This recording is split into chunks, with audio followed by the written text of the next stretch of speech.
All right. Thanks for joining the Anthony Atiase Experience. My name is Anthony Atiase. I'm the host of this podcast. I've got a special guest today that I'm super excited about. I have Dr. Nkem Ezeamama. Did I pronounce that right? You were close. I like it.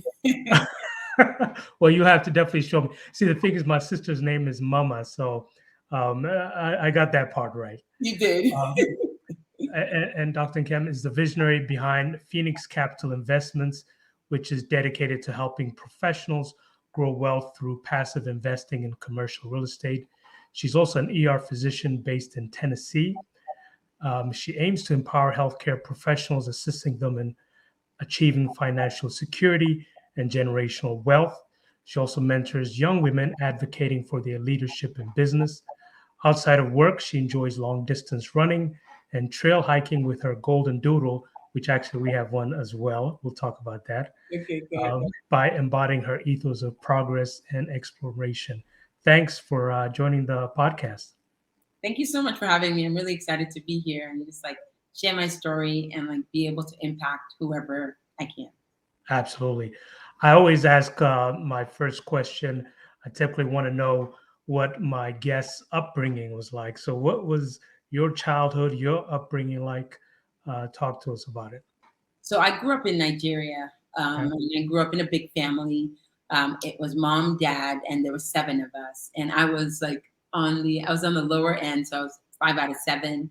And my parents did not get to go to school, so like Mhm. they dropped out in somewhere in like middle school, and so education was like paramount. No matter what we did, we had to go to school. And that was, they said, they just felt like education would open the doors to like a lifetime of possibilities. And that's what they wanted to give to us. And so from a young age, it was a supportive but strict household that you Mhm. could go to school.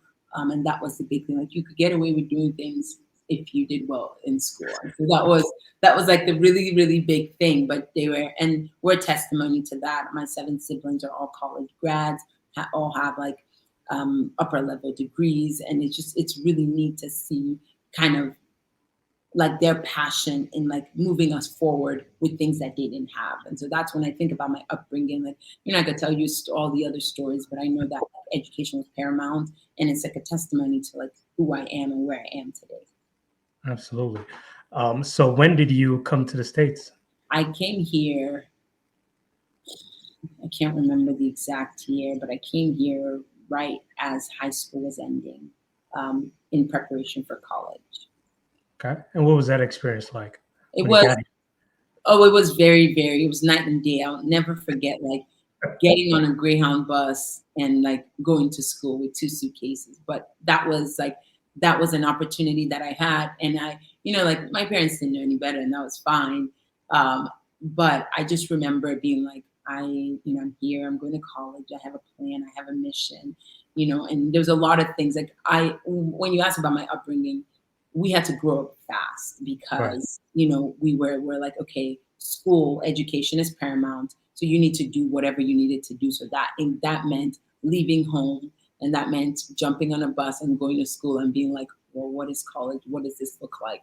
And like I said, I'm grateful for it, but it was definitely not the normal childhood upbringing or like that you would expect, like mom and dad taking you to college, all of that. It was just like, that's what you're doing, you're going. And then I realized, I remember the one shocking thing, maybe more of a negative, not a positive, is I realized the lack of like the strong familial background that I had growing up. I felt like that wasn't here. So I felt Mm. like, and the lack of respect and just like lack of unity as a family were things that when I came here, that was a huge shock for me.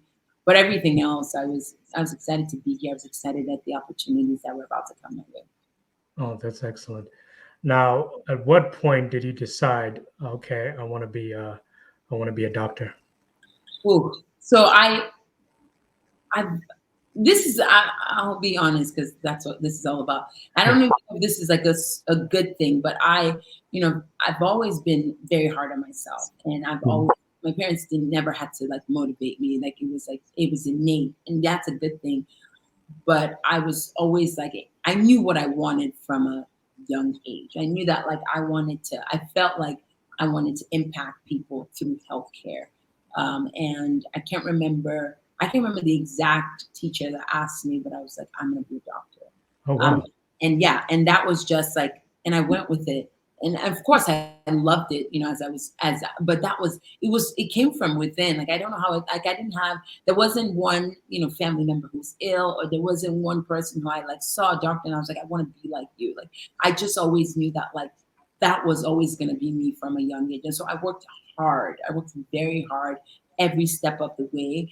And like, you know, to look back at it and to like see the support from my family, like I remember like my grandparents came to my med school graduation from Nigeria. And that was a big deal. It was like, for them, it was like, you did this, like we supported you every step of the way. And so yeah, so it was something that I was just like, you know what, this was part of my calling, and till today it still kind of remains centered to who I am. Oh wow. That's amazing. And I'm not sure if you mentioned, I mean, you said there are a total of 7 of you. Are you the oldest or Number five. No, I'm closer to number the 5? Okay, okay, okay. And so your older brother, was it older brothers and sisters or Mhm. okay, were they in the healthcare field No, or I'm the only one. oh really? Mhm. Oh, wow. Wow. We have tons of engineers, we have lawyers, we have architects. Yeah, I'm the only medicine. That's great. And you know, when you go into the field, the healthcare, what was it about heading down the path of being an ER doctor versus another kind of doctor? What made you kind of focus on this type of doctor? It was so I tried a bunch of things. I tried surgery, I tried OB. I knew like general medicine wasn't for me. But when I Mhm. got to the ER, there was this symphony, this music that would be like in chaos. I felt like I could thrive. Like Mm, I got to see a little bit of everything. I got to learn a little bit of everything. You never know, and it's not for everyone. It's not for everyone.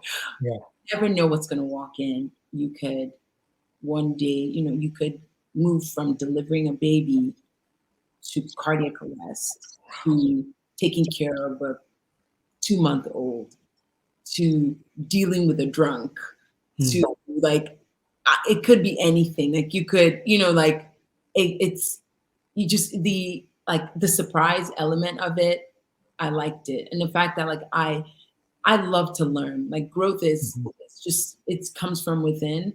And so the idea that like I didn't know everything, but I could get to learn new things every time, that excited me.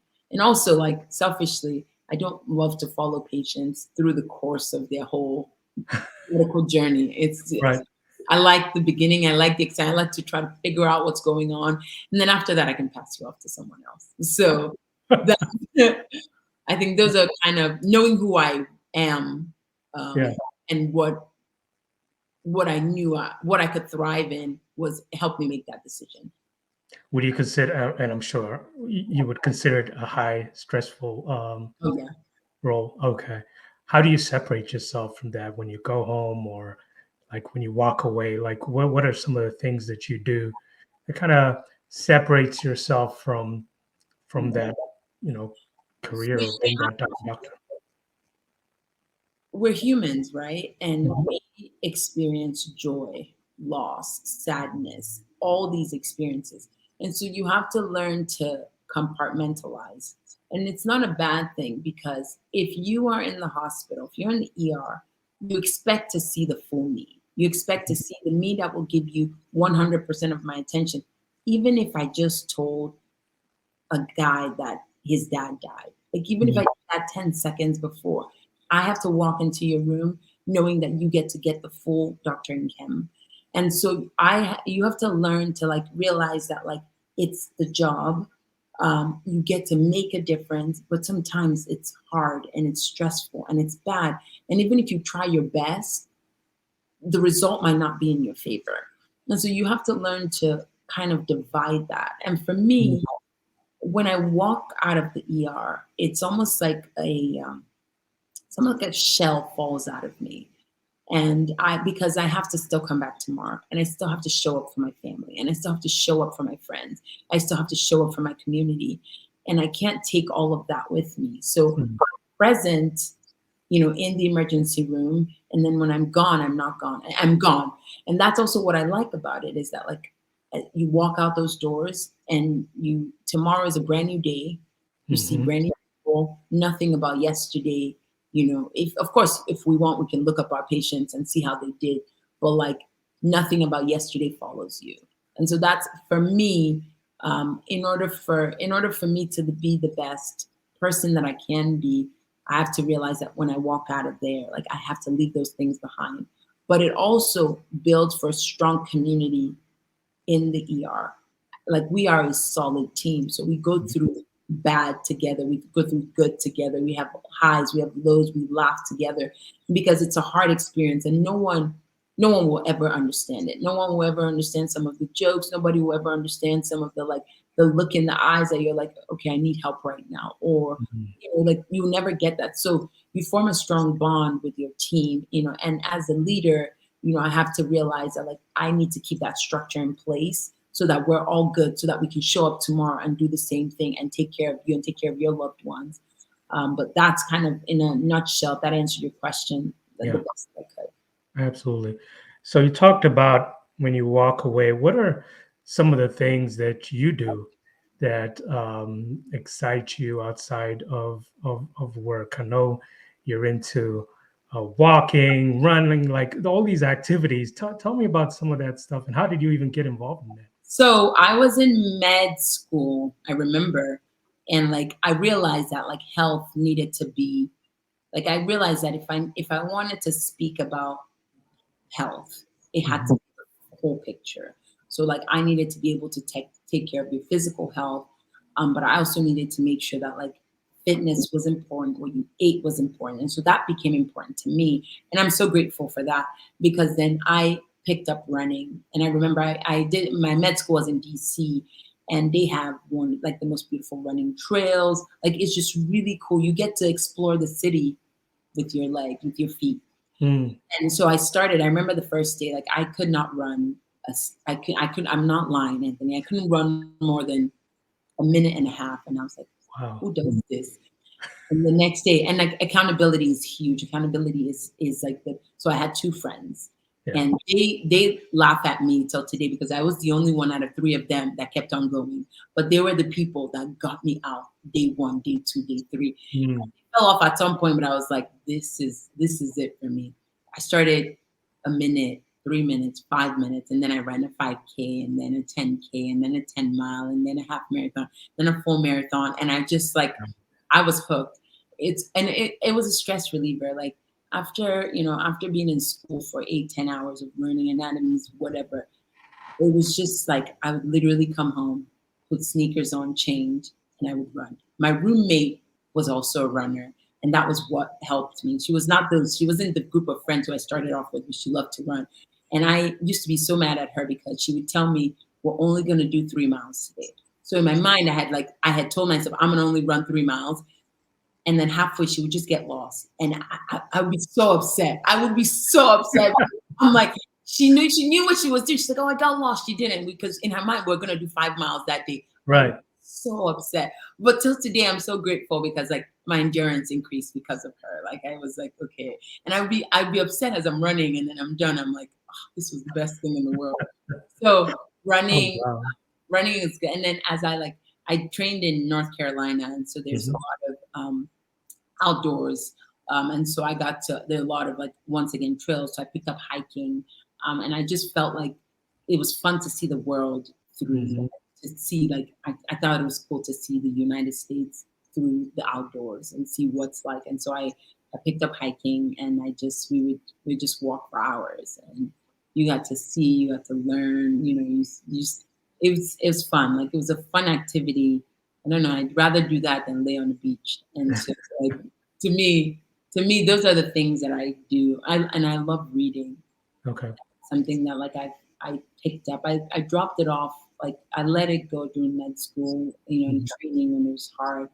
But I picked it back up, and I've devoured books. And I share with you. I hiked Peru.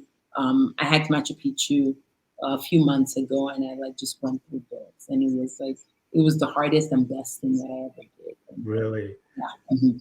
So outside of Peru and of course Nigeria, what other countries did you or have you visited? You want to know? Oh, I'm fortunate. I've been to a few. So I did a rotation in Germany and Austria. Hmm. So I toured all of Eastern Europe. And then so I've been to Prague, Budapest. Wow. I did Germany, and then my friend, one of my close friends, did a fellowship in Italy. So then we did all of the states in Italy. My brother did. My brother did his MBA in France, and so I used that opportunity to tour that. Right. So I did that, and then I was fortunate. My mom did some traveling in Asia, so I spent a summer there with her. Um, I'm not kidding. And then like in the U.S., I haven't been to. I've probably been to like maybe 20 states in the U.S. Hmm. I haven't counted recently, but I've done a fair share. I've done a lot of hiking, like out west. I think that's fun. So yes, where else have I been? A ton of Europe, Asia, South America, North America. I'm missing one more continent, but I might go. My heart is to like do all the seven continents to travel. So That's the awesome. next big trip is probably going to be Australia, and I was supposed to do that trip the year of COVID, but then Hmm. COVID was That COVID, happened. so it's going to happen again. That's great. I mean, you've just got so much experience with the traveling and experience, like you said, with the running as well. So, at what point did you get the real estate bug? Like, what was it that just, because you're doing all these things, what exactly just got you saying, you know what, let me see what this real estate talk is about? Okay, so oh, I um I knew that I knew that there was more to me than just medicine, and medicine is fantastic. But there's some people who just know, and I kind of always knew, but I didn't know what that looked like. And at some point, maybe 5 years in, 5, 6 years in, I started just kind of seeing a lifestyle creep that happened to like the people around me and some of my colleagues. And when COVID happened, like it was I just could not understand how we as physicians like had to get second jobs because we were almost living paycheck to paycheck, and I Mm, thought that was a huge problem. And so I was always like I lived below my means, and so I because I always knew that like how would I make an impact? And I realized that like in order to make an impact, wealth has to play a role in it. And that's just because like it's not the only way, but like, to make the difference that I felt like I was being called to, I knew that like I needed resources. And so I saved a ton of mine. And at some point I realized that I needed to figure out really how to invest, how to make my money grow so that I could then use it to do all the other things that I felt that I really wanted to do. And so I got into real estate investing, multifamily syndication as a passive investor. That's how it mhm. started. I never thought, like I didn't ever see that I would become an active syndicator, but it really was just, I'm gonna put my money to work. And there was a lot of skepticism on my part, but I realized that why don't give it a try? And then I did, and it was successful. I got proof of concept. Mm, And then, families started asking me about it. Friends started asking. Colleagues wanted to know. And I realized that, like, we have the resources, but we didn't have access. And so no one ever told us, for us, we just learned that, like, we were in so much student debt, and then we made money, and then we had to pay off student debt, and then we needed to get a financial advisor, and we need to use stocks and 401k. mhm, mhm. One, no one told you about all these other alternative asset classes that you needed to be a part of. And so when I started learning it, I realized that like I was going to bring the access. I was going to tell. I was going to teach. I was going to educate people. And that's when I knew that I was like onto something. I realized that like it was a passion of mine to like really empower people to grow wealth. And because I know what it feels like to do what you love, like Mhm. I'm like, why don't you do what you love and still grow wealth and still invest passively? So it's like the best of both worlds. Yeah. When I realized that, I was like, ooh, I'm onto something. And I just, and that's how Pheenyx was born. And I'm excited to, like, we're growing, we're a new company, but I'm just excited to see, the trajectory we're going, because like people see the value in it. And it all starts with like education. It all starts with knowing that, like, this is what you have access to. These are the resources you have. How can you put this to good use? Like, because at the end of the day, real estate is a tangible asset. Everyone needs a place to live. So why don't we invest in that? And Mm. that's how it all started. So it wasn't, and my dad did some real estate while I was growing up, but it was never anything that I thought. And Yeah. then when I found multifamily and I just realized the potential that it had, I was like, oh, I need to tell everyone. That's great. Okay, so you were a limited partner, and then you were going to move to general partner, meaning that was your own business. What was that like? So Because there was a lot of learning. It's okay, still a lot of learning. So I'm not sitting here as an expert. yeah, It's a lot of learning, but it's, where I will tell the story. When I got on the general partner side, I realized that there was such a need, like that there were a lot of people who wanted to invest. And that's when I really realized that, oh, wow, there's something really magical here. And that's when I really started understanding what it means to, like, know, like, and trust. And I realized that, like, it was on me to do the learning, and to make sure that, like, I vetted every deal. Like, it's more work. On the passive side, you're passive. You're just like, yeah, money yeah, work for me, mailbox money is coming whenever it wants to come.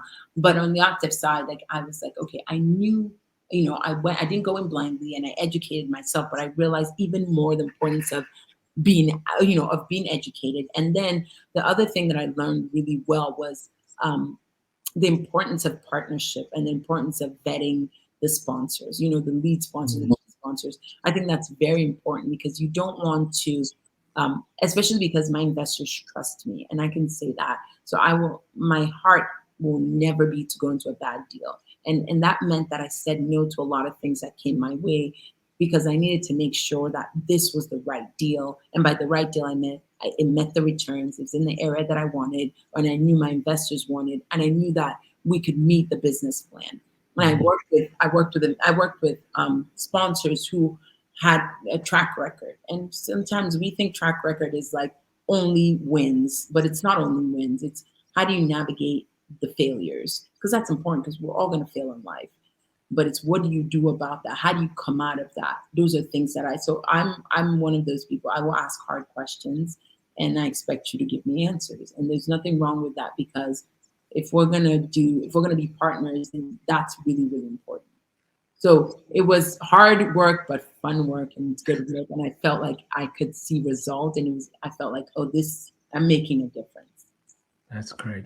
So, if you can just explain a little bit about Phoenix, and for folks who may not know much about multi investing, and just how people are able to invest in the organization, because I think, like you said, a lot of what people hear about is stocks and 401ks and maybe an ETF here and there. But when you start talking about almost, it's almost like a hedge fund, really. Like people are like, what is that? I've never heard of it. So can So you talk a little bit about Phoenix? absolutely. So we are a real estate investment firm and multifamily syndication. So what that means is that when you're driving by and you see this big apartment complex, you're like, oh, there's one person that owns it. But that's not really true. What we do is we pool money together with investors. They're limited partners, which are investors like you and I. And we bring in money, and then we have the general partnership team that does the work.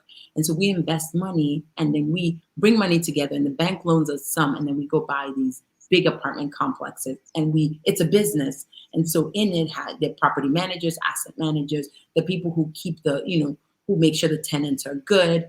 And then there are people, everything is taken care of. And we focus on value add.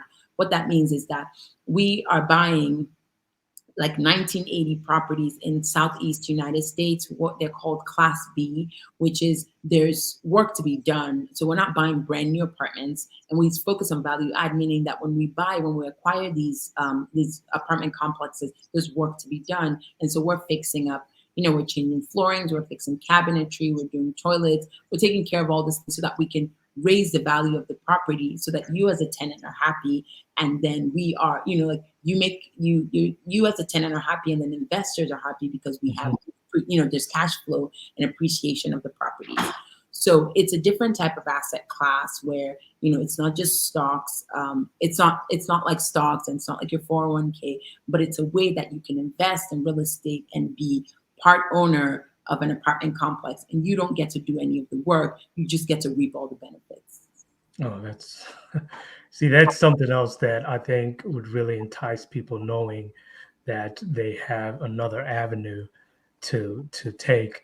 So when somebody invests, typically, I mean, when there's, when they want to get their returns, are they looking at 3, 5, 10 years? What does that look like for an individual interested in?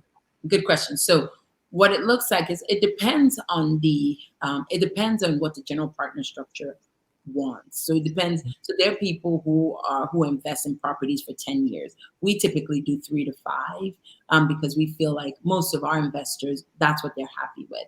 But so you're investing about $50,000, and then you know that money is in the deal, and that's why this real estate investment is a little illiquid, because you know that you're not going to expect that money back within 3 to 5 years. So you can't call us tomorrow and say, hey, hey, please. So you know what you're getting into, and you know that, yes, we're putting the money away for 3 to 5 years, and it could be more, but that's all laid out in the business plan. So you know exactly what you're getting into, before it. And that's kind of the timeline of the deal. And most of our deals, we're looking at a, cash on cash of about 7%. And that's what most of our investors are. That's what they know. That's what they like. And so when I look for deals, when I'm looking at return metrics and the underwriting, there's certain metrics and certain numbers that we're looking at. Yeah. Well, that's definitely better than just money sitting in the bank, with. And you're so right, because that's one of the things that a lot of investors, that's what entices them, because a lot of us sometimes we're like, money in the bank is making you point something. Yes, you can have some CDs that are like 4%, but if you have disposable income, which a lot of healthcare professionals do, this is a good way to like make your money work for you, because you're clearly not using it and it's just sitting in the bank doing absolutely nothing. Exactly. So have you guys, have you closed your first deal? We're in 2 weeks. Oh, wow. How does that feel? When you think back of when you started and now in 2 weeks, you're about to close your first deal. It feels unreal, because you think that you start, but you never know like how it's going to go, and you never know the people you're going to meet. And I think that's the beauty of this, is the relationships that are formed along the way. And I wasn't kidding when I talk about the partners. Those are important, because we're already looking at our second deal, and it's like it just starts with like, who you partner with, who you meet along the way, who you meet at conferences, who you meet at, online through LinkedIn. It's just a relationship that you form. It's key to like where you're going. So when I started, I had no idea, but the journey it's been incredible. There's been highs, lows, but it's been really good. And to see investors who see our vision, who see the vision of Pheenyx, I think that's the most beautiful thing to me, because they're like, I see where you're going, and we want to go with you. We want to walk alongside you in this journey. It's humbling, it's rewarding. I think beautiful is the best way to describe it. Are there many, or like, what would you say from women of color? Are they in this field that own their own like you, or is it not that many? A few. There's not a lot. And one of the things that I'm interested in is like, it's empowering women to realize that like we can do it too. Like Mhm. there's, I've said this, and I've been to events that are all just men, and I tell myself, well, if you're the only woman, the next time you need to bring someone alongside you. Like we need more women investors. We need more women leaders. We need more business women. We need more female entrepreneurs. That's something that I'm really passionate about, and that's why for me, I think the places to start is not here. Here is important, but I need to go lower, and that's Mm. why I'm like mentoring young girls, and realizing that like you can see someone like me, and it's not to be like me, it's to be better than me, and that's where my heart is. And so giving them the right resources, the right summer programs that they need to be enrolled in, and they need to be that we can sponsor them so that they can realize that yes, I can do it too. And if you put that, if you put that if you put that bug, in their ear, then then it's a possibility. And if it's a possibility, then it can be attained. And that's where it starts. So I don't know if you have to close first, but are you able to give just a Yes. little idea about the deal? No, until it I closes. say closes. No, I definitely understand, and I think it's super exciting. You talked a little bit about mentorship, right? Can you tell me just how important do you think mentorship is in any capacity? Um, Paramount. I think it's very important. I think you can go far alone, but like wisdom is learning from other people's mistakes. And mm, so why not, why not fly with someone else who's done it before, who knows it before, who's been there, that you can learn from their mistakes so you don't have to repeat it again. Like that's pointless, that's useless. And so I think it has gotten me where I am today, and I'm a very big advocate, and I will definitely be a mentor to other people. Like it's so nice to be a mentee and to like mhm, learn from others, but like I'm excited to like mentor others. I'm excited to say, this is what I've done, this is where I am, these are the mistakes I made. Don't do them. Do this instead. And like to see them soar and fly, I think it's a beautiful thing because I know that like my mentors are proud of me.